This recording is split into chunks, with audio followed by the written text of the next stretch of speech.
DMK లక్ష్యంగా BJP పావులు కదుపుతుంటే TVK మాత్రం ఈ రెండు పార్టీలపై విరుచుకుపడుతుంది. ముఖ్యంగా తమిళనాడు సీఎం ఎంకే స్టాలిన్ మాత్రం 2021 నుంచి ఓడిన స్థానాలపై ఫోకస్ పెట్టారు.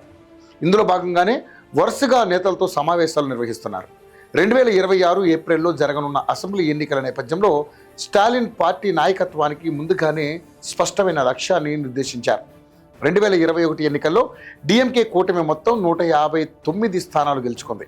ఇందులో డిఎంకే ఒంటరిగా 126 స్థానాలు సాధించింది.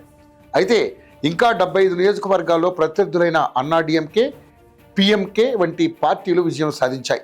ముఖ్యంగా పశ్చిమ తమిళనాడు ప్రాంతమైన కోయంబత్తూర్, తిరుప్పూర్ జిల్లాలో డిఎంకేకి ఎదురు దెబ్బ తగిలింది. ఈ క్రమంలోనే ఇప్పుడు ఆ నియోజకవర్గాలపై ప్రత్యేక ఫోకస్ పెట్టారు స్టాలిన్. ఇక్కడే బలహీనతలు ఉన్నాయని గుర్తించి ముందస్తుగా సూచనలు ఇవ్వాలని నిర్ణయించారు. మరోవైపు బీజేపీ కూటమి మాత్రం కూల్గా వ్యూహాత్మక అడుగులను వేస్తుంది. తమిళనాడు రాష్ట్రంతో లింకుండే నిర్ణయాలతో ప్రజల్లోకి వెళ్లడానికంటే ముందే ఓటర్లను తమ వైపుకు తిప్పుకుంటుంది. ఉపరాష్ట్రపతి అభ్యర్థి ఎంపికతో ఈ రాష్ట్రంలో బీజేపీ ఇంకాస్త అనుకూల వాతావరణం ఏర్పడింది.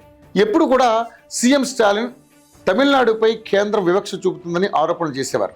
రాధాకృష్ణన్ ఎంపికతో అది నిజం కాదని రుజువు చేసింది బీజేపీ. మరోవైపు ద్రవిడ ఓటర్లను ప్రసన్నం చేసుకునేందుకు అన్నా డిఎంకేతో పొత్తు ఉండనే ఉంది.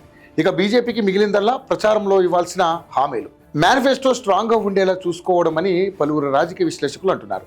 మరోవైపు కమలం పార్టీ డిఎంకే కూటమిలో ఉన్న విభేదాలు, కార్యకర్తల మధ్య గొడవలను తమకు అనుకూలంగా మార్చుకుంటుంది. ప్రతి నియోజకవర్గానికి ప్రత్యేకమైన దృష్టితో పనిచేయాలని తమిళనాడు నేతలకు అధిష్టానం సూచించింది. ప్రజల్లో బీజేపీ, ఎన్డీఏలపై మంచి అభిప్రాయం ఉన్నా అది ఓట్లుగా మారాలంటే నియోజకవర్గ స్థాయిలో క్రమశిక్షణ, సమన్వయం కీలకం అవుతుందన్న స్పష్టత ప్రధాని మోడీలో ఉంది. ఈ కారణంగానే ఓటమిని పాఠంగా తీసుకుని మళ్ళీ గెలుపు కోసం వ్యూహాత్మకంగా పనిచేస్తున్నారు. అంతేకాకుండా ఈసారి అత్యధిక స్థానాల్లో పోటీ చేయాలని చూస్తోంది కమలం పార్టీ. ఇందులో భాగంగానే ప్రతి నియోజకవర్గంలోని నాయకులతో ఎప్పటికప్పుడు మీటింగులను నిర్వహిస్తూ పార్టీ శ్రేణుల అభిప్రాయాలను తెలుసుకుంటుంది అధిష్టానం. ఇప్పటికే రాష్ట్ర నాయకులకు కొన్ని సూచనలు చేసింది. కేంద్ర ప్రభుత్వం పథకాలతో పాటుగా బీజేపీ అధికారంలో ఉన్న రాష్ట్రాల్లో జరగనున్న అభివృద్ధిని కూడా ఓటర్లకు వివరించాలని తెలిపింది. ఎన్నికలకు తక్కువ టైం ఉండడంతో తమిళనాడు రాష్ట్రంలో బీజేపీ అధికారంలోకి వస్తే ఎలాంటి అభివృద్ధి ఉంటుందో ఓటర్లకు బలంగా వివరించగలిగితే గెలుపు ఎన్డీఏ సొంతం అవుతుందని పలువురు రాజకీయ విశ్లేషకులు అంటున్నారు.